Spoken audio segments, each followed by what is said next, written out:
ආයුබෝවන් ඔබ එක්වන්නේ රූපවාහිනී ප්‍රධාන ප්‍රවෘත්ති ප්‍රකාශය සමග මම සුනේත්‍රා කුමාරි මම අසංක දිනකරත්න ප්‍රථමයෙන් ප්‍රධාන ප්‍රවෘත්ති ශීර්ෂ පාඨ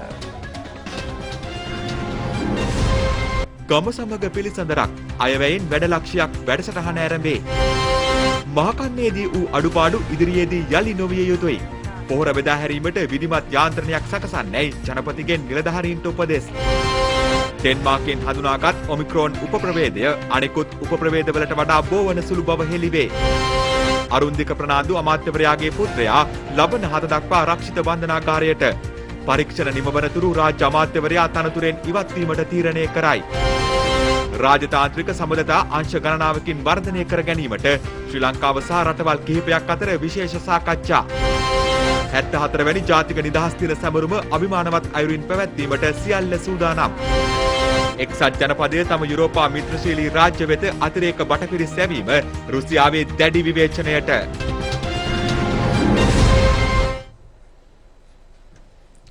ගම සමග පිළිසඳරක් අයවැයෙන් වැඩ ලක්ෂයක් ග්‍රාමීය සංවර්ධන වැඩසටහනේ සමාරම්භක උත්සවය අද මුදල් අමාත්‍යාංශ පරිශ්‍රයේදී පැවැත්වුණා.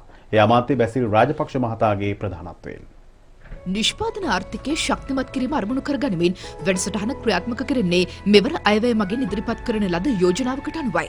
දිවෙන පුරා ප්‍රාදේශීය ලේකම් කොට්ටාස 336ම ආවරණය වන පරිදි ග්‍රාම නිලධාරී කොට්ටාස 14021ක ඒ සංවිධානය කරනවා.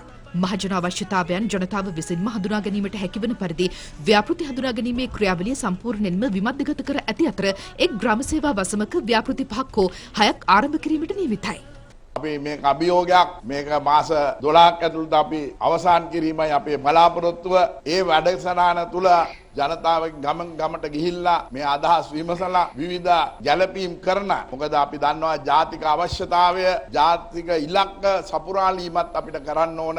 බලාපොරොත්තු වෙනවා මේ වසංගතය තුල වුණත් අපි යම් ආකාරයකට අතිගරු ජනාධිපතිතුමා අගමැතිතුමා මූලිකත්වයෙන් කටයුතු කරමින් එන්නත් කරන්නේ අපි සාර්ථකව කරගත්ත නිසා අද යම් තත්ත්වයක අනිත් රටවල් වලට වැඩිය ඉක්මනින් ඒ වගේම ස්ථාවරීය ආරක්ෂා විධිවිධාන යොදා ගන්න පුළුවන් වෙලා තියෙනවා. ඒ තුල අපේ කඩාවැටිච්ච ශේෂ්ත්‍රවල ඒ ආර්ථික දියුණුව මේ වර්ෂයේ අපි බලාපොරොත්තු වෙනවා. ඒකට මේ වැඩ ලක්ෂ්‍ය තුල වැඩ කීපයක්ම තියෙනවා. සංවර්ධන ව්‍යාපෘති යෝජනා ක්‍රියාත්මක කරන අතර ගම්මට්ටමේ කුඩා ව්‍යාපාර වැඩසටහන් මේ තුලින් ක්‍රියාත්මක කිරීමට බලාපොරොත්තු වෙනවා.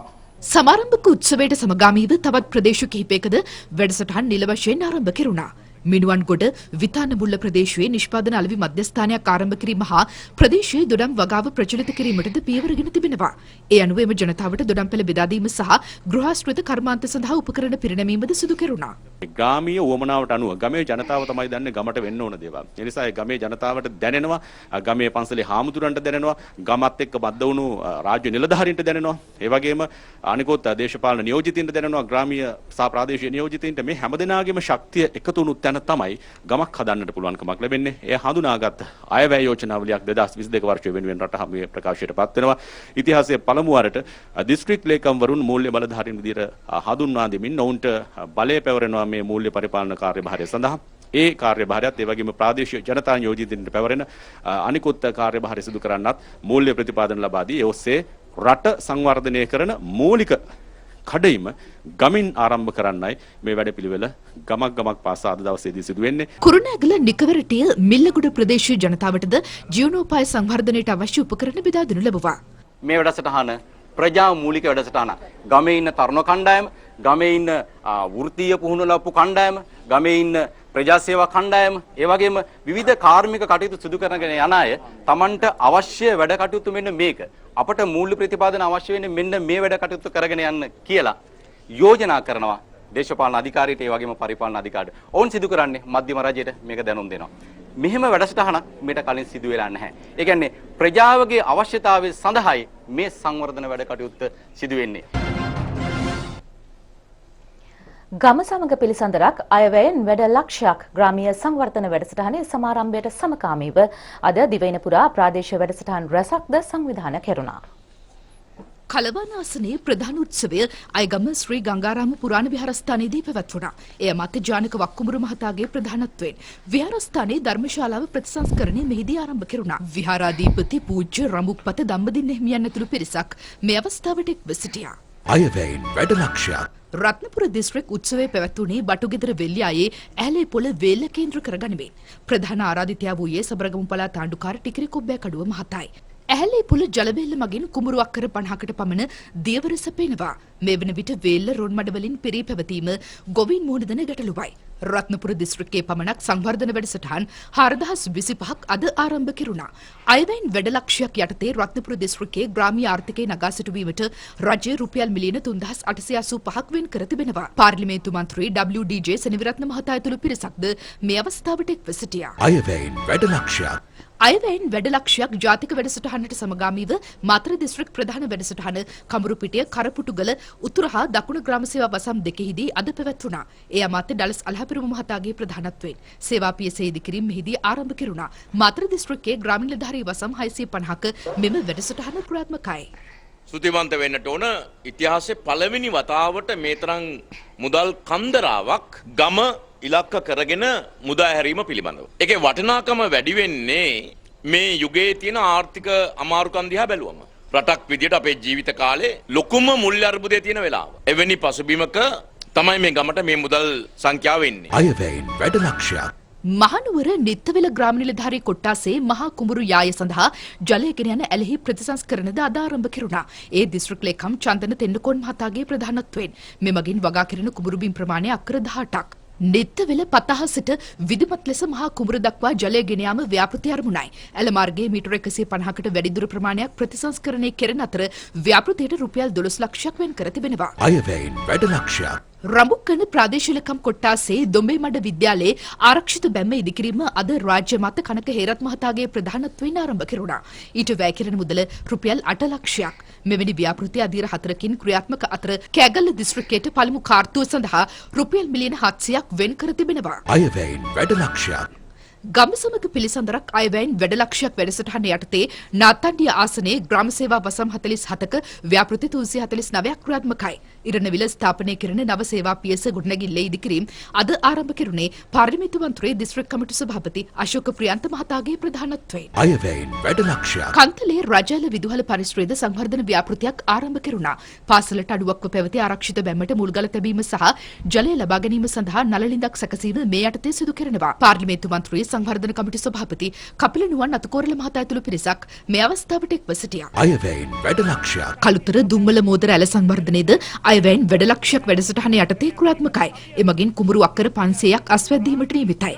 ග්‍රාමීණ නිලධාරී වසම් 20ක ජනතාවට මෙමගින් සිත සැලසෙනවා. අයවැයෙන් වැඩ ලක්ෂයක් කොළඹ තිඹිරිගස්සයාය ප්‍රදේශයේ මාර්ග සංවර්ධනය කිරීමේ වැඩසටහනක්ද අද ආරම්භ කෙරුණා. යලකන්නේට අවශ්‍ය කාබනික පොහොර නියමිත කාලයේදීම ලබා දෙන ලෙස ජනාධිපති ගෝඨාභය රාජපක්ෂ මැතිතුමා නිලධාරීන්ට අද උපදෙස් දුන්නා. මහකන්නේදී වූ අඩුපාඩු ඉදිරියේදී නොවිය යුතුයි. පොහොර බෙදා හැරීමේ විධිමත් යාන්ත්‍රණයක් සකසන ලෙසද ජනාධිපතිතුමා උපදෙස් දී තිබෙනවා. පොහොර කාර්යසාධක බලකාය ජනාධිපති කාර්යාලයේදී අද රැස් වූ අවස්ථාවේ ජනාධිපතිතුමා මේ පිළිබඳ අදහස් පළ කළා. කාබනික පොහොර භාවිතය පිළිබඳව නිසි ලෙස දැනුවත් නොකිරීම පසුගිය කන්නේදී ඇතැම් ගොවින් අසාර්ථක වීමට හේතු වී ඇති බව ජනාධිපතිතුමා සාකච්ඡාවේදී පෙන්වා දුන්නා. මෙවර එම අඩුපාඩු මගහරවා ගනිමින් කුෂිකර්ම පරීක්ෂණ සහකාර නිලධාරීන් මගින් ගොවි ජනතාව නිසි අයුරින් දැනුවත් කළ යුතුයි. ඇතැම් නිලධාරීන් දැනුවත් කිරීමේ වැඩසටහන් වලට සහභාගී වීමට මැලිකමක් දක්වන බව තමාට වාර්තා වී ඇතැයිද ජනාධිපතිතුමා කියා සිටියා. එම නිසා නිලධාරීන් එම වැඩසටහන් වලට සහභාගී වීම අනිවාර්ය කළ යුතු බව අවධාරණය කෙරුණා. කුමන හේතුවක් මත හෝ ගොවියාගේ ආදායම අඩුවීමට ඉඩ නොතැබිය යුතු අතර ඒ පිළිබඳ ගොවි ජනතාව තුළ විශ්වාසය තහවුරු කළ යුතුයි. අඩුපාඩු ටික හරියට ගන්න මුලින්ම දිස්ත්‍රික්ක කමිටුව ගොඩනගන එක ඒක කරන්නට ඕනේ.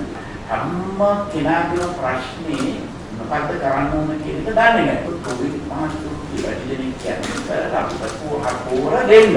හැබැයි ඒක දැනුවත් කරන්න කොහොමද කරන්නේ කියලා. යූරියා එක කාටවත් ගොවියන්ට දැනුවත් කරන්න ඕනේ නැහැ. යූරියා එක උත්පා කියලා උනෝ යූරියා ගහුවා ඉච්චා. මොකද මේකේම නෙමෙයිනේ. මේකේ ගාන පොර කියලා කියනවා, දියන පොර කියලා කියනවා, මේ ශුද්ධ ජීවි ඉන්නවා, සමහර අය ඒකත් සමහර අයගේ ක්‍රමවේදය එකක්, දෙවනි කෙනාගේ ක්‍රමවේදය එකක්, මාළු වලින් හදන කෙනාගේ ක්‍රමවේදය තව එකක්, එක එක්කෙනාගේ ක්‍රමවේද වෙනස්. එතකොට මේ ක්‍රමවේදය දන්නේ හදන කෙනා විතරයිනේ. ඒක හදන කෙනා විශාල දායකත්වයක් තියෙන්න ඕන මේ ගොවි මහත්තුරු දැනුවත් කිරීම සහ කුපන්සලව දැනුවත් කරන්න. රසායනික පොහොර ගෙන්වීම සඳහා වසර ගණනාවක් විදේශයන්ට වැය වූ රුපියල් බිලියන ගණනක මුදල මෙරට කර්මාන්තකරුවන්ට හිමිවනවා. ජනාධිපතිතුමා පවසන්නේ එම නිසා දේශීය කර්මාන්තකරුවා ශක්තිමත් වන බවයි. ගොවීන් වැරදි ප්‍රචාරයන්ට හසුවීම නිසා ගුණාත්මක බවින් උසස් පොහොර භාවිතයට නොගන්නා අවස්ථාව වාර්තා වනවා. වසවිසෙන් තොර ආහාර වේලක් ජනතාවට ලබා දීමේ රාජ්‍ය ප්‍රතිපත්තිය සමග Taman බැඳී සිටින බව කාබනික පොහොර ව්‍යවසායකයන් මෙහිදී කියා සිටියා. නිලධාරීන් පෙන්වා දුන්නේ සාර්ථක අවස්ථා බොහෝ තිබියදී අසාර්ථක අවස්ථා පමණක් මාධ්‍ය මගින් පෙන්වා දීම නිසා ගොවි ජනතාව අධෛර්යයටපත් වූ බවයි. දිස්ත්‍රික්ක 25ම ආවරණය වන පරිදි ගොවීන් කුෂිකර්ම නිලධාරීන් පොහොර නිෂ්පාදන සමාගම් රාජ්‍ය නිලධාරීන් හා යුද හමුදා නිලධාරීන්ගෙන් සමන්විත කමිටු පිහිටුවා පොහොර නිෂ්පාදනය හා බෙදා හැරීමේ ක්‍රියාවලිය සාර්ථකව ක්‍රියාත්මක කරන බව රාජ්‍ය අමාත්‍ය ශෂීන්ද්‍ර රාජපක්ෂ මහතා ප්‍රකාශ කළා. අමාත්‍ය මහින්දානන්ද අලුත්ගමගේ ජනාධිපති ලේකම් ගාමිණී සෙනරත් යුද හමුදාපති ජෙනරල් ශවේන්ද්‍ර සිල්වා යන මහත්වරුන් සහ පොහොර නිෂ්පාදනයට අදාළ ආයතනවල නියෝජිතයන් ඇතුළු පිරිසක්ද සාකච්ඡාවට එක්ව සිටියා. මේ අතර පළාත් 6ක ගොවිජන සේවා මධ්‍යස්ථාන 47කට අද කුෂි යන්ත්‍රෝපකරණ ප්‍රදානය කෙරුණා. ඒ ජනාධිපති ගෝඨාභය රාජපක්ෂ මැතිතුමාගේ ප්‍රධානත්වයෙන් ජනාධිපති ලේකම් කාර්යාලයේදී ඊට වැය කෙරෙන මුදල රුපියල් මිලියන 250ක්. මෙම යන්ත්‍රෝපකරණ පිරිනැමුණේ හරිත කුෂි කර්මාන්තයක් වෙනුවෙන් ගොවින් දිරිමත් කිරීම හා ඵලදායීතාවය ප්‍රශස්ත මට්ටමකට ගෙනීම සඳහා ක්‍රියාත්මක දේශගුණික සුහුරු කුෂි ව්‍යාපෘතිය යටතේ උතුරු මැද නැගෙනහිර වයඹ ඌව සහ දකුණ යන පළාත්වලට අයත් දිස්ත්‍රික්ක 11ක ගොවිජන සේවා මධ්‍යස්ථාන වෙත උපකරණ හිමි වුණා. අස්වනු නෙලීමේ යන්ත්‍ර, වල් ඉවත් කිරීමේ යන්ත්‍ර, ගොයන් කැපීමේ යන්ත්‍ර, බීජ තවන් යන්ත්‍ර, අස්ව බල 45 ට්‍රැක්ටර ඇතුළු යන්ත්‍රෝපකරණ වර්ග 7ක් මීට ඇතුළත්. කර්මාන්ත 2022 ජාතික ප්‍රදර්ශනය අග්‍රාමාත්‍ය මහින්ද රාජපක්ෂ මැතිතුමාගේ ප්‍රධානත්වයෙන් අද උදේ විවෘත කෙරුණා. එය සිරිමාවෝ බණ්ඩාරනායක අනුස්මරණ ප්‍රදර්ශන ශාලාවේදී ලබන 6 වෙනිදා දක්වා පැවැත්වෙනවා. කර්මාන්ත අමාත්‍යාංශයේ මඟ පෙන්වීම යටතේ මෙය සංවිධානය කරන්නේ ලංකා කාර්මික සංවර්ධන මණ්ඩලයයි. මෙරට ප්‍රමුඛ කර්මාන්ත ශේෂ්ත්‍ර 20ක් නියෝජනය කරමින් ඉදිරිපෙළ කර්මාන්තකරුවන් ප්‍රදර්ශන කුටි 300ක් මීට එක් කර තිබෙනවා. ප්‍රදර්ශන අත්පොත කාර්මික සංවර්ධන මණ්ඩලයේ අධ්‍යක්ෂ ජනරාල් PLU රත්නමලන මහතා විසින් අග්‍රාමාත්‍යතුමා වෙත පිළිගන්නු ලැබුවා. දේශීයව නිෂ්පාදනය කළ සහ දේශීයව එකලස් කළ විවිධ මාදලීය රට පෙළපාලියක්ද මෙහිදී පැවැත්වුණා. කෘෂිකාර්මික රටක් කියන විශේෂකරණයේ පමණයි අපිට ඓතිහාසික උරුම වුණේ. නිදහසෙන් පස්සේ එක කාලවකවානුවක ලංකාව කාර්මිකකරණයට සැලකිය යුතු වට්ටමින් මැදිහත් වෙනකොට මගේ මතකය අනුව සිරිමාව RD බණ්ඩාරනායක මැතිණියගේ සමයේ පාලි විජේවර්ධන ලෆියට් කාර් එක හදනකොට ගුවන් විදුලියක් නිර්මාණය කරනකොට වතුර මෝටර යන්ත්‍ර හදන අපේ මේ රට ඇතුලේ නිපදවීමේ ප්‍රවණතාවයක් මුල් කාලීනව වැඩුණා. අවාසනාවට ඒ තත්වයෙන් අපි මැචුවර්ඩ් වෙන්න කලින් අපි විවෘත වෙළඳපොළ ආර්ථිකයට ක්ෂණිකවම මාරු වුණා. ඒ හමාගෙන ආපු මහා සුළඟින් දේශීය කර්මාන්තකරණයේ බොහෝ අසීරුතාවයකට සහ අසරණතාවයකට ඇද වැටුණා. දේශීය කර්මාන්තකරුවා කියලා කියන්නේ ධනය උපදවන්නේ නිකන් නෙවෙයි, Taman උපන් රටට අගය එකතු කරමින් මේඩ් ඉන් ශ්‍රී ලංකා කියන අපේ සන්නාමය ජාත්‍යන්තරව බලගන්නමින්. මා හිතා ඕනෑකමින් අපේ තරුණ දූ දරුවන්ට විවෘතව ආරාධනා කරනවා. ඔබ දකින්නේ වෛද්‍යවරයෙක්, ගුරුවරයෙක්, නීතිඥයෙක් වෙන හීනය නම් ඒ හීනේ පොඩ්ඩක් එහෙමම තියාගෙන මේ පරිශ්‍රය ඇතුළට ඇවිල්ලා මේකේ සැරිසරන්න. ඔබට හිතේවි නෑ මම මගේ රටට අගය එකතු කරන කර්මාන්තකරුවෙක් වෙනවා කියන ස්ථිර අධිෂ්ඨානය ඔබේ හිත තුළ ජනිත වේවි. ඔබේ මව් රට ඔබෙන් ඒ කැපවීම ඉල්ලා හිටිනවා. රාජ්‍ය අමාත්‍ය ප්‍රසන්න රණවීර මහතා සහ තානාපතිවරුන්, මහ කොමසාරිස්වරුන්, අමාත්‍යාංශ නිලධාරීන් හා කර්මාන්තකරුවන් ඇතුළු පිරිසක් මේ අවස්ථාවට එක්ව සිටියා. බූස්ටර් එන්නත මගින් COVID-19 රෝගයට එරෙහිව 90%කට වැඩි ආරක්ෂාවක් සැලසෙන බව සෞඛ්‍ය අංශය පෙන්වා දෙනවා. මෙරටින් අද COVID-19 රෝගීන් 1181 දෙනෙකු හඳුනාගනු ලැබුවා. සෞඛ්‍ය සේවා අධ්‍යක්ෂ ජෙනරාල්වරයා ඊයේ සිදු වූ COVID පුද්ගල මරණ 23ක් අද තහවුරු කළා. COVID ප්‍රතිශක්තිකරණ වැඩසටහන යටතේ මෙරට ජනතාවට ලබා දී ඇති සමස්ත එන්නත් මාත්‍රා ප්‍රමාණය 3,61,50,785. 1,67,33,188 දෙනෙකුට පළමු මාත්‍රාව ලබා දී තිබෙනවා. මාත්‍රා දෙකම ලබාගත් පිරිසට 1,39,58,389 දෙනෙකු ඇතුළත්.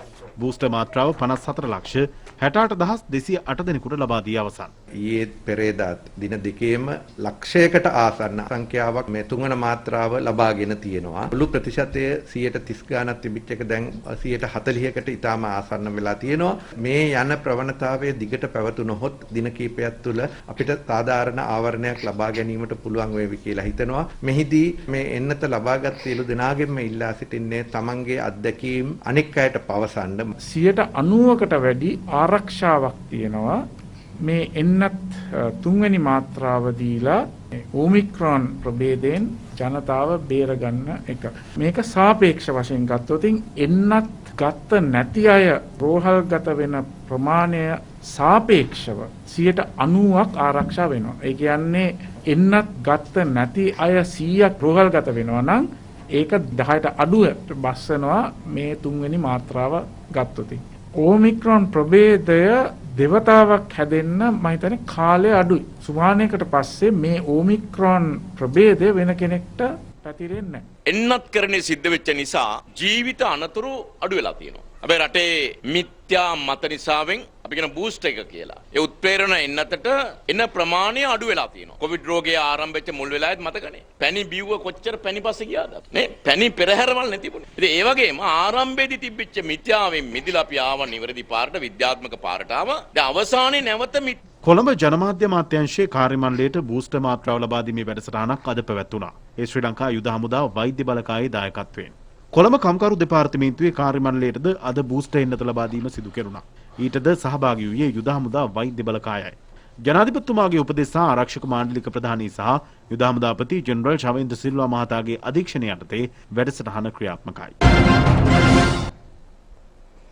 ඩෙන්මාර්කයෙන් පළමු වරට හඳුනා ගනු ලැබූ BA.2 ඔමික්‍රෝන් උප ප්‍රභේදය මේ වන විට රටවල් 57ක ව්‍යාප්ත වී ඇති බව ලෝක සෞඛ්‍ය සංවිධානය පවසනවා. එම සංවිධානය පෙන්වා දෙන්නේ මෙම උප ප්‍රභේදය ඔමික්‍රෝන් ප්‍රභේදයෙහි මීට පෙර හඳුනා ගැනුණු උප ප්‍රභේදයන්ට වඩා බෝවන සුළු බවයි.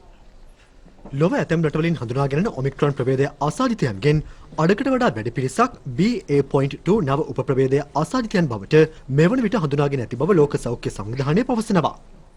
වසංගත ව්‍යාප්තිය මැඩලීමට නවසීලන්තයේ දේශ සීමා සඳහා මෙතෙක් පනවා තිබූ දැඩි පාලන ක්‍රමවේද ලිහිල් කිරීමට එරට රජය පියවරගෙන තිබෙනවා. අග්‍රාමාත්‍ය ජසින්ඩා ආඩන් ප්‍රකාශ කරන්නේ අධීර 5කින් යුත් නව සැලැස්මක් යටතේ එය සිදු කරන බවයි. ඒ අනුව ලබන මාස 27 වනදා මධ්‍යම රාත්‍රී සිට යලි සිය රට වෙත පැමිණීමට පූර්ණ එන්නත් කරන්නට ලක් වූ ඕස්ට්‍රේලියාවේ සිටින නවසීලන්ත ජාතිකයන්ට අවසර හිමි වනවා.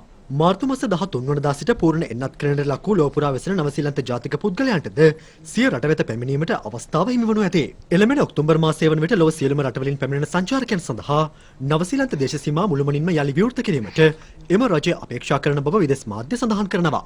නවසීලන්තෙන් අද කොරෝනා නව ආසාදිතයන් 188 දෙනෙකු හඳුනාගනු ලැබුවා. එරටින් මෙතෙක් වාර්තා වී ඇති සමස්ත ආසාදිතයන් සංඛ්‍යාව 17000කට අධිකයි. බ්‍රසීලයේ දෛනික කොරෝනා මරණ යලි ඉහළ යමින් පවතිනවා. එරටින් ඊයේ මරණ 946ක් වාර්තා වුණා. සෞඛ්‍ය අංශ පවසන්නේ ඊයේ නව ආසාදිතයන් 1,88,000කට අධික පිරිසක්ද හඳුනාගත් බවයි. බ්‍රසීලයෙන් මේ දක්වා කොරෝනා ආසාදිතයන් 2,58 ලක්ෂයකට අධික පිරිසක් වාර්තා වී ඇති අතර සමස්ත මරණ සංඛ්‍යාව 6,29,000 ඉක්මවනවා. ඔමික්‍රෝන් ප්‍රභේදයේ ශීඝ්‍ර ව්‍යාප්තිය හමුවේ රුසියාවේ දෛනික කොරෝනා ආසාදිතයන් වාර්තා වීමද පවතින්නේ ඉහළ අගයකයි. එරටින් අද 1,55,000 ඉක්ම වූ නව ආසාදිතයන් පිරිසක් හඳුනාගනු ලැබුවා. අද දින කොරෝනා මරණ 667ක් සිදුව තිබෙනවා. රාගම වෛද්‍ය පීඨයේ සිසුන් පිරිසකට පහර දීම සම්බන්ධයෙන් නිසි පරීක්ෂණයක් සිදු කරන තෙක් තමා රාජ්‍ය අමාත්‍යදුරෙන් ඉවත්වන බව අරුන්දික ප්‍රනාන්දු මහතා පවසනවා. මේ අතර පහර දීමේ සිද්ධිය සම්බන්ධයෙන් රාගම පොලිසියට බාර වූ අරුන්දික ප්‍රනාන්දු මහතාගේ පුත්‍රයා අද අධිකරණයට ඉදිරිපත් කිරීමෙන් අනතුරුව ලබන 7 වෙනිදා දක්වා රක්ෂිත බන්ධනාගාරගත කෙරුණා. රාගම වෛද්‍ය පීඨයේ ශිෂ්‍ය නේවාසිකාගාරයේ ශිෂ්‍යයන් අතර ඊයේ අලුයම ගැටුම්කාරී තත්ත්වයක් හටගෙන තිබෙනවා. එම අවස්ථාවේ එක් ශිෂ්‍ය කණ්ඩායමකට සහාය දැක්වීම සඳහා පිටස්තර පුද්ගලයන් කණ්ඩායමක්ද ශිෂ්‍ය නේවාසිකාගාරයට ඇතුළු වී ඇති අතර එම පිරිස අරුන්දික ප්‍රනාන්දු මහතා යටතේ පැවති පොල් සංවර්ධන අධිකාරියට ඇත් වාහනයකින් පැමිණ ඇති බවටයි වාර්තා වන්නේ. අදාළ මෝටර රථය සහ එහි රියදුරා සිසුන් භාරයටගෙන පසුව රාගම පොලිසියට බාර දෙනු ලැබුවා. ගැටුමෙන් තුවාල ලැබූ වෛද්‍ය සිසුන් දෙදෙනෙක් රාගම රෝහලටත් තවත් සිසුවෙක් මීගමුව රෝහලටත් ඇතුළත් කර තිබෙනවා. අභ්‍යන්තර ඇතිවෙච්ච ගැටලුවක් හේතුවෙන් මේ කියන්නේ ඒක ගැටලුව සමතකයටපත් වුණාන් පස්සේ මෙතන බාහිර පිරිසක් ගෙන්නලා ඊට වඩා ලොකු ප්‍රශ්නයක් ඇති කරන්න පිරිසක් කටයුතු කරා ළමයි එකතු වුණා. ඒ ළමයි එකතු වුණත් එක්ක එතන ලොකු ගැටලුවක් නිර්මාණය වුණා. සිද්ධිය සම්බන්ධයෙන් අද පැවති මාධ්‍ය හමුවකදී අරුන්දික ප්‍රනාන්දු මහතා මෙලෙස අදහස් පළ කළා. තුන්වෙනි වසර වෛද්‍ය ශිෂ්‍යයෙකුට කණ්ඩායමක් පහර දීලා තියෙනවා. ඒ පහර දීපු ශිෂ්‍යයා මගේ පුතාගේ පන්ති යාළුවෙක්. ශිෂ්‍යයා කතා කරලා කියලා තියෙනවා මෙහෙම මට ගහනවා. ඒක නිසා මා බේර ගන්න කියලා. ඒකට මේ අය තරුණ අය හොඳම මිතුරෙකුට එහෙම ගහනවා කියලා කියද්දි ගිහිල්ලා තියෙනවා එතනට. මාධ්‍යයේ තිබ්බේ 15 දෙනෙක් ගියා කියලා. නමුත් 6 දෙනෙක් ගිහිල්ලා තියෙනවා. ඉස්සල්ලා එක වාහනයක් ගිහිල්ලා ඇතුළට ගිහිල්ලා තියෙනවා මෙයාව බේර ගන්න. ඊළඟට දෙවෙනියට මගේ පුතා දෙවෙනි වාහනේ ගිහිල්ලා තියෙනවා. මුලින් ඉඳලා මම කිව්වා මේ ගියේ එක වැරදි. මුල් වාහනය පොල් සංවර්ධන අධිකාරී වාහනය. ඒක සම්පූර්ණ වැරද්දක් හැටියට මම දකිනවා. එතනට ගිහිල්ලා මේගොල්ලෝ ගහගන්නේ නැහැ ඇත්තටම. ඉල්ලීමක් කරන්න. ගහගන්න බෑ. එතන 100ක 150ක විතර කණ්ඩායමක් ඉන්න. හැබැයි එතන පස්සේ එතන සිදුවීම ඇති වෙනවා. සිදුවීම ඇති වුණාට පස්සේ මගේ පුතා ඇතුළු එක පිරිසක් කොහොම හරි බේරෙනවා. බේරලා එනවා. එක වාහනයක් එතන හිරවලා එතන ඒ රියදුරුත් පහර දීමට ලක් වෙනවා. එයත් මීගමේ රෝහල් අත වුණා. ඒක නිසා මම ඉල්ලන්නේ සාධාරණ පරීක්ෂණයක් කරන්න කියලා. මේ ජනාධිපතිතුමාව මුණ ගැසුණා. මම ජනාධිපතිතුමාට කිව්වා මේකේ පරීක්ෂණයක් කරන්න. මේ පරීක්ෂණ ඉවරනකම් මම මගේ තනතුර වලින් අයින් වෙන්නම් කියලා. මේ අතර වෛද්‍ය සිසුන්ට පහර දීමේ සිද්ධියට සම්බන්ධ බව පැවසෙන අරුන්දික ප්‍රනාන්දු මහතාගේ පුත්‍රයා පහර දීමට පැමිණි ජීප් රථයේද සමග ඊයේ මධ්‍යම රාත්‍රියේ නීතිඥවරුන් මාර්ගයෙන් රාගම පොලිසියට බාර වුණා. ඔහු සමග සිද්ධිය වූ අවස්ථාවේ අත්අඩංගුවටගත් සැකකරුවන් සිව් දෙනාද වත්තල මහේස්ත්‍රාත්වරයා හමුවට අද ඉදිරිපත් කෙරුණා. මහේස්ත්‍රාත් හේෂාන්ද මෙල් මහතා නියෝග කළේ ඔවුන් සියලු දෙනා ලබන 7 වෙනිදා දක්වා රක්ෂිත බන්ධනාගාරගත කරන ලෙසයි. අග්‍රාමාත්‍ය මහින්ද රාජපක්ෂ මැතිතුමා සහ රටවල් කිහිපයක දූත මණ්ඩල ප්‍රධානීන් පිරිසක් අතර හමුවක් ඊයේ අරලියක මන්දිරයේදී පැවැත්වුණා. ද්විපාර්ශ්වික සහයෝගීතාව වර්ධනය කළ හැකි ශ්‍රේෂ්ඨ ගණනාවක් පිළිබඳව එහිදී සාකච්ඡා කෙරුණා. මෙරට ගැම්බියානු අනේවාසික තානාපති මුස්තාෆා ජවාරා මහතා සමග පැවති සාකච්ඡාවේදී අවධානය යොමු කෙරුණේ ශ්‍රී ලංකාව සහ අප්‍රිකාව අතර සමස්ත සහයෝගීතාවය වර්ධනය කර ගැනීම පිළිබඳවයි. සිය ජනාධිපති දුර කාලය තුළ අප්‍රිකානු රටවල් කිහිපයක රාජ්‍ය චාරිකාවල නිරත වෙමින් අප්‍රිකානු මහද්වීපය සමග මිත්‍ර සම්බන්ධතා වර්ධනය කළ ආකාරය අග්‍රාමාත්‍යතුමා මෙහිදී සිහිපත් කළා. විවගාව වැනි ශේෂ්ත්‍රවල තාක්ෂණික විශේෂඥතාව මෙන්ම සිසුන්ට ශිෂ්‍යත්ව ලබා දීම ගැන අවධානය යොමු කරන්නේ තානාපති මුස්තාෆා ජවාරා මහතා සාකච්ඡාවේදී ශ්‍රී ලංකා රජයෙන් ඉල්ලා සිටියා. ශ්‍රී ලංකාව සහ ඉන්දුනීසියාව අතර රාජ්‍ය තාන්ත්‍රික සම්බන්ධතා ආරම්භ කර වසර 2022ට වසර 70ක් සපිරෙනවා. ඒ නිමිත්තෙන් ඉන්දුනීසියානු තානාපති කාර්යාලය වැඩසටහන් රැසක් සැලසුම් කර ඇතැයි එරට තානාපති දේවි කුස්ටිනා ටෝබින් මහත්මිය සඳහන් කළා. වෙළඳ ආයෝජන සහ සංචාරක වැනි ක්ෂේත්‍රයන්හි ද්විපාර්ශ්වික වශයෙන් වැඩි සහයෝගීතාවයක් ඇති කර ගැනීමේ හැකියාව පවතින බවටද තානාපතිනි මෙහිදී විශ්වාසය පළ කළා. ප්‍රතිනයගත කිරීමේ මධ්‍යස්ථානයක් ලෙස මෙරට වරායම් ප්‍රයෝජනයට ගැනීම පිළිබඳ සලකා බලන්නේ ශ්‍රී ලංකා නියෝජිත පිරිස මෙහිදී ඉන්දුනීසියාවෙන් ඉල්ලා සිටියා. ඉන්ධන බලෙන් ක්‍රියාත්මක යතුරුපැදි විදුලියෙන් ක්‍රියා කරන යතුරුපැදි බවට පත් කිරීම සඳහා හරිත ආර්ථිකය කෙරෙහි අවධානය යොමු කරමින් ඉන්දුනීසියාව පසුගිය වසරේ ක්‍රියාත්මක කළ නව ව්‍යාපෘති මෙරට ක්‍රියාත්මක කිරීමේ හැකියාව සාකච්ඡාවේදී අවධානය යොමු වූ තවත් කරුණක්. ඉන්දුනීසියාවේ නිල චාරිකාවක් සඳහා පැමිණෙන්නේ අග්‍රාමාත්‍යතුමාට තානාපතිනිය ආරාධනයක්ද කළා. ශ්‍රී ලංකාව සහ ඊශ්‍රායලය අතර ත්‍රස්තවාදයේ වැළැක්වීම වැනි ක්ෂේත්‍රවල අතීතයේ පැවති සහයෝගීතාවය ස්මතු කළ මෙරට ඊශ්‍රායල අනේවාසික තානාපති නාවුර් ඉට්ෂා ගිලොන් මහතා සහයෝගීතාව වර්ධනය කළ හැකි නව ක්ෂේත්‍ර කිහිපයක් අග්‍රාමාත්‍යතුමා හමුවේ ඉදිරිපත් කළා. කෘෂි කාර්මික හා ජල කළමනාකරණයේදී ඊශ්‍රායලයේ සාර්ථකත්වයේ සැලකිල්ලට ගනිමින් වගා කළ හැකි ඉඩම් සහ ස්වාභාවික ජල සම්පත් හිඟව තිබියදී වුවත් වගා කටයුතු වල නිරත වීම ගැනද අවධානය යොමු කෙරුණා. ශ්‍රී ලංකාවට තාක්ෂණික සහාය ලබා දෙමින් විශිෂ්ට කෘෂිකාර්මික මධ්‍යස්ථානයක් පිහිටුවීමට සහාය වීම, බින්දු ජල සම්පාදනය, ලවණ ඉවත් කිරීම සහ ජලය නැවත භාවිතය වැනි ක්‍රියාවලින් ගවේෂණය සඳහා ජල කළමනාකරණ ක්ෂේත්‍රයේ විශේෂඥ සහාය ලබා දීමටද ඊශ්‍රායලයේ උනන්දු වන බව තානාපතිවරයා කියා සිටියා.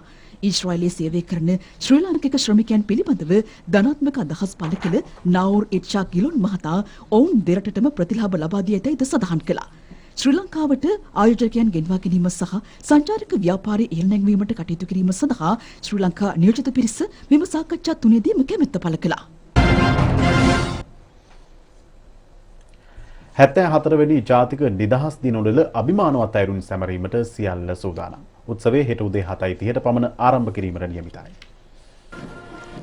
ජනාධිපතිතුමා අග්‍රාමාත්‍යතුමා ප්‍රමුඛ විශේෂ ආරාධිතයින් නිදහස් දින උත්සවය පැවැත්වෙන කොළඹ 7 නිදහස් චතුරාස්‍ර පරිසරයට සම්ප්‍රාප්ත වීමෙන් පසු උළෙල ආරම්භ කෙරෙන බව රාජ්‍ය සේවා හා ස්වදේශී කටයුතු අමාත්‍යාංශය පවසනවා. ජනාධිපතිතුමා විසින් ජාතික දජය ඔසවා ජාතිය ඇමතීමෙන් පසු නිදහස් දින උත්තමාචාර සම්මාන පෙළපාලිය ආරම්භ කෙරෙනු ඇති. බොහෝ දෙනෙකුගේ විශේෂ අවධානය යොමු වන සම්මාන පෙළපාලිය ත්‍රිවිධ හමුදාව, පොලිසිය, පොලිස් විශේෂ කාර්ය බලකාය, සිවිල් ආරක්ෂක දෙපාර්තමේන්තුව, ජාතික ශිෂ්‍ය බට බලකාය සහ විරල ආරක්ෂක දෙපාර්තමේන්තුවේ නිලධාරීන් 319 දෙනෙකුගෙන් හා සෙසු නිලයන් 5947 දෙනෙකුගෙන් සමන්විතයි. යාපනයේ ආරක්ෂක සේනා ආඥාපති මේජර් ජෙනරාල් සුජීව සෙන්රත්යාපා සම්මාන පෙළපාලියේ අනදෙන්නා ලෙස ක්‍රියා කරනවා. නාවික සහ ගුවන් හමුදාව නියෝජනය කරමින් ප්‍රධාන අනදෙන් නිලධාරීන් ලෙස ක්‍රියා කරන්නේ ත්‍රේකුණාමලයේ නාවික හා සාගරික විද්‍යාපීඨයේ ආඥාපති කොමඩෝරු ඩේමියන් ප්‍රනාන්දු සහ උතුරු ගුවන් ආඥාපති එයා කොමඩෝර් අමිත ජයමහ යන අයයි. යුද හමුදාවේ සන්නාහ සන්නද්ධ රථ මෙන්ම විවිධ රෙජිමෙන්තු වලට අයත් ප්‍රහාරක අවි හා විශේෂිත රථ වාහනද පෙළපාලියට එක් කර තිබෙනවා. ආරක්ෂක අමාත්‍යාංශයේ සහ ශ්‍රී ලංකා යුද හමුදාවේ පර්යේෂණ හා සංවර්ධනාංශ මෙන්ම විදුලි හා යාන්ත්‍රික ඉංජිනේරු රෙජිමේන්තුව විසින් නිෂ්පාදනය කරන ලද රථ වාහන සහ උපාංග කිහිපයක්ද මෙවර නිදහස් දින පෙළපාලියට එක් කර තිබීම විශේෂත්වයක්. ශ්‍රී ලංකා නාවික හමුදාවේ නවීන යාත්‍රා මෙන්ම අවි ආයුධ ඇතුළු යුද්ධෝපකරණ රසක්ද පෙළපාලියේ ප්‍රදර්ශනය කරනවා. ගුවන් හමුදා සම්මාන පෙළපාලියට සමගාමීව ඔවුන්ගේ ප්‍රහාරක හා ප්‍රවාහන බලගණවලට අයත් ගුවන් යානා සහ හෙලිකොප්ටර් යානා සමූහයක්ද නිදහස් චතුරස්‍රයට ඉහළ අහසේ පියාසර කිරීමට නියමිතයි. ත්‍රිවිධ හමුදා සම්මාන පෙළපාලියෙන් අනතුරුව සංස්කෘතිකාංග සහිත පෙරහරක්ද සංවිධානය කර තිබෙනවා. ත්‍රිවිධ හමුදාව, පොලිසිය, සිවිල් ආරක්ෂක දෙපාර්තමේන්තුව, ජාතික යොවුන් සේනාංකය, රාජ්‍ය නර්තන කණ්ඩායම හා විවිධ සංස්කෘතික ආයතන වලින් මේ සඳහා ශිල්පීන් සහභාගී කර ගැනෙනවා. ජාතික නිදහස් දිනය නිමිත්තෙන් වාර්ෂිකව සංවිධානය කෙරෙන සර්ව රාත්‍රික පරිත්‍රාණ ධර්ම දේශනාව ඊයේ රාත්‍රී කොළඹ නිදහස් චතුරාස්‍ර පරිශ්‍රයේදී පැවැත්වුණා. ඒ කොළඹ ගංගාරාම විහාරාධිකාරී පූජ්‍ය කිරින්දේ අස්සජි හිමියන්ගේ අනුශාසකත්වයෙන් අමාත්‍ය චමල් රාජපක්ෂ මහතාද පුණ්‍යෝත්සවයට එක්ව සිටියා. නිදහස් දින සමර උළෙලට සමගාමීව සංඝගත දක්ෂිනාව පිරිනැමීම අද උදේ සිදු කෙරුණේ කොළඹ හුණුපිටිය ගංගාරාම විහාරස්ථානයේදී.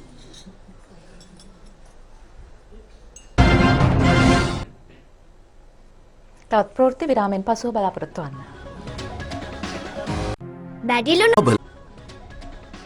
යලිත් ඔබ ප්‍රධාන ප්‍රවෘත්ති ප්‍රකාශය සමග. මෙවර අපොස උසස් පෙළ විභාගයේ කාලසටහන අත්හිටුවන්නයි අතුරු නියෝගයක් නිකුත් කරන ලෙස ඉල්ලා විනිවිද පෙරමුණේ ලේකම් නාගානන්ද කොඩිතුවක්කු මහතා ඉදිරිපත් කළ රිට් පෙත්සම විභාගයට නොගෙන ප්‍රතික්ෂේප කෙරුණා. ඒ නඩුව අභ්‍යාචනාධිකරණය හමුවේ අද කැඳ වූ අවස්ථාවේදී අභ්‍යාචනාධිකරණ විනිසුරු සෝබිත රාජකරුණා මහතා සඳහන් කළේ පෙත්සමෙන් ඉල්ලා ඇති සහන ප්‍රදානය කිරීමට අභ්‍යාචනාධිකරණයට බලයක් නොමැති බවයි. පෙත්සම්කාර නාගානන්ද කොඩිතුවක්කු මහතා කරුණු දක්වමින් කියා සිටියේ කොවිඩ් වසංගත තත්ත්වය සහ ගුරු වර්ජනය හේතුවෙන් මෙවර අපොස උසස් පෙළ විභාගයට පෙනී සිටින සිසුන්ගේ සමස්ත අධ්‍යයන කාලයෙන් 90% පමණ හිමි වූ බවයි.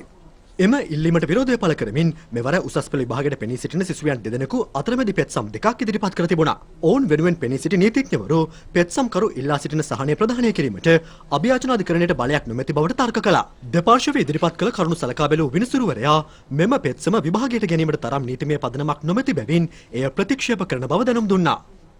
රාජකීය ප්‍රදේශයේදී අපරීක්ෂාකාරී ලෙස රියපදවා තරුණයෙකු බරපතල අනතුරකට ලක් කිරීමේ සිද්ධිය සම්බන්ධයෙන් හිටපු අමාත්‍ය පාටලි චම්පික රණවක මහතාට එරෙහි නඩුව පවත්වාගෙන යාමට නොහැකි බවට ඒ මහතාගේ නීතිඥවරුන් මතු කළ මූලික විරෝධතාවක් අද ප්‍රතික්ෂේප කෙරුණා. ඒ කොළඹ මහාධිකරණ විනිසුරු නාමල් බලල්ලේ මහතා ඉදිරියේ එය විභාගයට ගත් අවස්ථාවේදී ඒ අනුව ලබන ජූනි 17 වනදා නඩු විභාගය ආරම්භ කරන ලෙස විනිසුරුවරයා දැනුම් දුන්නා. මිහිඳු සෙවණ නිවාස වැඩසටහන යටතේ පුත්තලම දිස්ත්‍රික්කයේ නිවාස 12ක් ඉදිකිරීමට නියමිතයි. පළමු නිවසේ ඉදිකිරීම ඊයේ ආරම්භ කෙරුණේ අමාත්‍ය නාමල් රාජපක්ෂ මහතාගේ සහභාගීත්වයෙන්.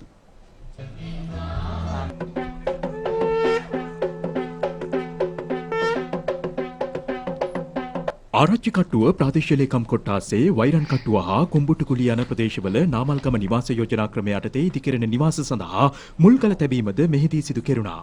මෙම ප්‍රාදේශීය ලේකම් කොට්ටාසේ ක්‍රියාත්මක කෙරෙන ව්‍යාපෘති කිහිපයක ප්‍රතිලාභීන් 300 දෙනෙකුට චෙක්පත් ප්‍රදානයේද වැඩසටහනට ඇතුළත්. ගංවතුරෙන් හානි වූ නිවාස සඳහා ආධාර මුදල් ලබා දීම, මිහිඳු සෙවණ නිවාස ප්‍රතිලාභීන්ට චෙක්පත් ප්‍රදානය හා ඔබට ගයක් රටට හෙටක් නිවාස ව්‍යාපෘතිය යටතේ ආධාර ලබා දීමද ඒ අතර වනවා. සනත් නිශාන්ත ඉන්දිකානුරුද්ධ යන රාජ්‍ය අමාත්‍යවරුද පාර්ලිමේන්තු මන්ත්‍රී අශෝක ප්‍රියන්ත ජාතික නිවාස සංවර්ධන අධිකාරියේ සභාපති දුමින්ද සිල්වා යන මහත්වරුන් ඇතුළු පිරිසක්ද මේ අවස්ථාවට එක්ව සිටියා. ලෝකයේ ආර්ථිකය කඩන් වැටෙනවා. පන්දක පහුගිය කාලේ විදේශ මාධ්‍ය වාර්තා කරලා තියෙනවා මහා බ්‍රිතාන්‍ය ජීවන වියදම වැඩි වෙනවා. ලෝකේ හැම රටකම එහෙමයි. මේ හැම රටක්ම තමන්ගේ රටේ සංවර්ධනය කප්පාදු කෙරුවා. සුපසාධනය කප්පාදු කෙරුවා. සමහර රටවල් රාජ්‍ය සේවකයන්ගේ පඩිපව අඩු කෙරුවා. මේ ගෝලීය වසංගතයට මුහුණ දෙන්න. හැබැයි අපේ ආණ්ඩුවක් විදියට අපි එන්නත් කරන්නට ප්‍රමුඛතාවය ලබා දුන්නා වගේම මෙරටේ ජනතාවගේ සුපසාධන කටයුතු වලටත් අපි ප්‍රමුඛතාවය ලබා දුන්නා. අපි සමෘද්ධිය අඩු කෙරුවේ නැහැ. ඒ වෙනුවට අපි දෛනික ආදායම උපයන්නන්ටත් මාස 3ක් 3 වතාවක් රුපියල් 5000 දුන්නා. ශ්‍රී ලංකා කුරුඳු ගෝලීය දර්ශකයක් ලෙස යුරෝපා සංගමයේ ලියාපදිංචිය සම්පූර්ණ කර ඇතැයි වෙළඳ අමාත්‍ය වඳුල ගුණවර්ධන මහතා පවසනවා. කොළඹ අද පැවති මාධ්‍ය හමුවකදී ඔහු මේ බව කියා සිටියා. පාරම්පරික උරුමයක් වන කුරුඳු ශ්‍රී ලංකාවටම ආවේනික නිෂ්පාදනයක් ලෙස අන්තර්ජාතික වශයෙන් ඉහළම පිළිගැනීමට ලක්වෙමින් භූගෝලීය දර්ශකය යුරෝපා සංගමයේ විසින් පෙබරවාරි මාස 2 වෙනි දින ප්‍රකාශයට පත් කරලා තිබෙනවා. දීර්ඝ කාලයක් ලෝකයට කරුණු ඉදිරිපත් කරලා ඒ ඉදිරිපත් කරපු කරුණු අනුව ශ්‍රී ලංකා කුරුඳු කියන අනන්‍යතාවය රටට සහතික කරලා ලෝකීය පිළිගැනීමකට ලක් කරලා තියෙනවා. ඒ නිසා මින්පසු ලෝකයේ කිසිවෙකුටත් යම් කිසි කුරුඳු වර්ගයක් ජාත්‍යන්තර වෙළඳපොලේ අලෙවි වන විට ශ්‍රී ලංකා කුරුඳු කියන නාමය පාවිච්චි කරන්න පුළුවන් කමක් ඇති වෙන්නේ නැහැ. එය රටට පමණක් ආවේනික නිල පිළිගැනීමක් තමයි මේ භූගෝලීය දර්ශකය තුලින් සිදුවෙන්නේ. දැන් තවත් දේශීය පුවත් කිහිපයක්. 74 වැනි ජාතික නිදහස් දින සැමරුමට සමගාමීව රණක්ෂිතයටපත් රණවිරුවන් 12 දෙනෙකුට අද විද්‍යුත් ආරෝපිත යතුරු පැදි පිරිනැමුණා. ඒ ආරක්ෂක ලේකම් විශ්‍රාමික ජෙනරාල් කමල් ගුණරත්න මහතාගේ ප්‍රධානත්වයෙන් මෙම යතුරු පැදි දෑතින් ක්‍රියාත්මක කළ හැකි. යතුරු පැදි 50ක් ලබා දීමට නියමිත අතර එහි වටිනාකම රුපියල් මිලියන 10ක්. අවිස්සාවිල්ල දුම්කොළහේන ප්‍රදේශයේ තීන්තහ ටින කර්මාන්ත ශාලාවක් අද සවස ඇති උගින්නකින් විනාශ වී තිබෙනවා. කර්මාන්ත ශාලාව තුල රසායනික ද්‍රව්‍ය තිබූ බවයි වාර්තා වන්නේ. කෝට්ටේ මහනගර සභාව සහ අවිස්සාවිල්ල පොලිසිය එක්ව ගින්න වැඩපැවැත්වනු ලැබුවා.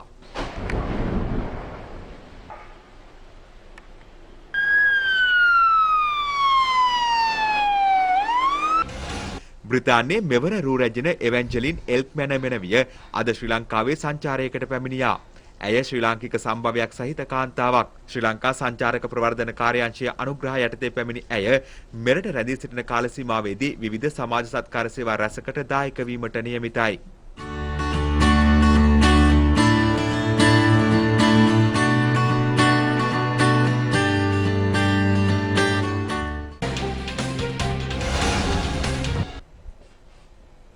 තෝරාගත් පරිසර පද්ධති සංරක්ෂණය හා කළමනාකරණය සඳහා ක්‍රියාත්මක එස්කේප් ව්‍යාපෘතිය මගින් දීප ව්‍යාප්තව වැඩසටහන් රසක් ක්‍රියාත්මකයි. එස්කේප් ව්‍යාපෘතිය ක්‍රියාත්මක කෙරෙන්නේ වන සංරක්ෂණ දෙපාර්තමේන්තුව සහ වනජීවී සංරක්ෂණ දෙපාර්තමේන්තුව යටතේ.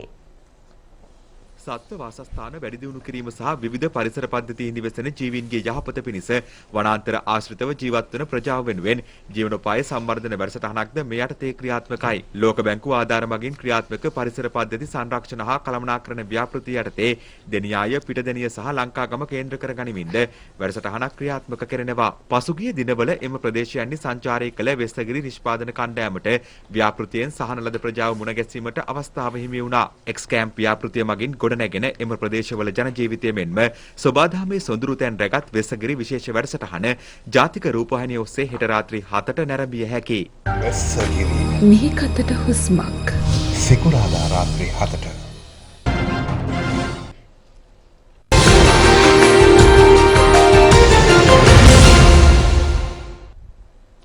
IS ත්‍රස්තවාදී කල්ලියේ නායක අබු ඉබ්‍රහීම් අල් කුරයිෂි ඇමරිකානු ප්‍රහාරයකින් මිය ගොස් තිබෙනවා. මේ බව ඇමරිකානු ජනාධිපති ජෝ බයිඩන් අද තහවුරු කළා. IS ත්‍රස්තවාදී කල්ලි නායකයා ඉලක්ක කරගනිමින් ඇමරිකානු විශේෂ බලකා සෙබළුන් අඟහරුවාදා රාත්‍රියේ මෙහෙයුමක් දියත් කළ බව ජනාධිපති බයිඩන් ප්‍රකාශ කරනවා. වයඹ දිග සිරියාවේ තුර්කියට ආසන්න ඉඩ්ලිබ් නගරයට යාපත ස්ථානයක ත්‍රස්තවාදී කල්ලි නායකයා සැඟවී සිටියා. බුද්ධ්‍යංශ මගින් එම ස්ථානය හඳුනාගත් ඇමරිකානු කමාන්ඩෝ සෙබළුන් හෙලිකොප්ටර් කිහිපයකින් එහි ළඟා වී තිබෙනවා. මෙහෙයුම ආරම්භ වූවහම ත්‍රස්තවාදී නායක අබු ඉබ්‍රහීම් සහ ඔහුගේ අනුගාමිකයින් බෝම්බ පුපුරවාගෙන මිය ගිය බව ඇමරිකානු ජනාධිපතිවරයාගේ නිවේදනයේ දැක්වෙනවා. එම ස්ථානයේ තිබී මලසිරුරු 13ක් හමු වූ බවයි ඇමරිකානු හමුදා වාර්තා කරන්නේ.